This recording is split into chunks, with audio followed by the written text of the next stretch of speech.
യേശുക്രിസ്തുവിൽ സ്നേഹം നിറഞ്ഞവരെ, തിരുവത്താഴത്തിലേക്ക് നിങ്ങളേവരെയും സ്വാഗതം ചെയ്യുന്നു. ആണ്ടുവട്ടം 8-ാമത്തെ ആഴ്ച, ശനിയാഴ്ച. തിരുസഭാ മാതാവ് ഇന്ന് നമുക്ക് ധ്യാനിക്കുവാനായി നൽകുന്ന തിരുവചനം മർക്കോസിൻ്റെ സുവിശേഷം 11-ാം അധ്യായം 27 മുതൽ 33 വരെയുള്ള തിരുവചനങ്ങളാണ്. വചനഭാഗം ധ്യാനിക്കുമ്പോൾ നമുക്ക് മനസ്സിലാവുക, എന്തധികാരത്തിലാണ് നീ ഇവയെല്ലാം ചെയ്യുന്നത് എന്നൊരു ചോദ്യമാണ്. ദൈവത്തിൻ്റെ അധികാരത്തെപ്പറ്റി ചോദ്യം ചെയ്യുന്നൊരു വചനഭാഗമാണ്. ഇതിനുള്ള മറുപടി 1-ാമത്തെ വായനയിൽ വ്യക്തമായിട്ട് നമുക്ക് മനസ്സിലാവുന്നുണ്ട്. പാപത്തിൽ വീഴാതെ തൻ്റെ മഹത്വമേറിയ സന്നിധിയിൽ നിങ്ങളെ കളങ്കമില്ലാതെ സൂക്ഷിക്കുവാൻ ദൈവത്തിന് കഴിയും എന്നതാണ്. ഇത് തന്നെയാണ് ദൈവത്തിൻ്റെ അധികാരവും എന്ന് പറയുന്നത്. ദൈവത്തിന് ഇവ സാധ്യമാണ്.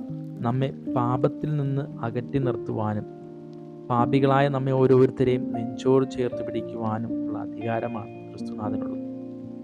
ഈ ഒരു വചനഭാഗം നാം ധ്യാനിക്കുമ്പോൾ നമ്മുടെയൊക്കെ മനസ്സിലേക്ക് കടന്നു വരേണ്ടത്, നമുക്കെല്ലാവർക്കും ഒരു പിതാവുണ്ട്.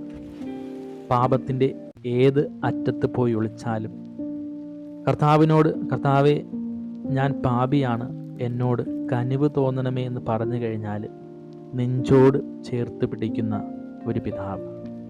നെഞ്ചോട് ചേർത്ത് പിടിച്ചുകൊണ്ട് ആ പിതാവ് പറയും, മകനെ നീ വിഷമിക്കണ്ട, നീ എൻ്റെ പുത്രനാണ് എന്ന് ചേർത്ത് പിടിക്കുവാൻ മനസ്സുള്ള ഒരു പിതാവുണ്ട് നമുക്ക്.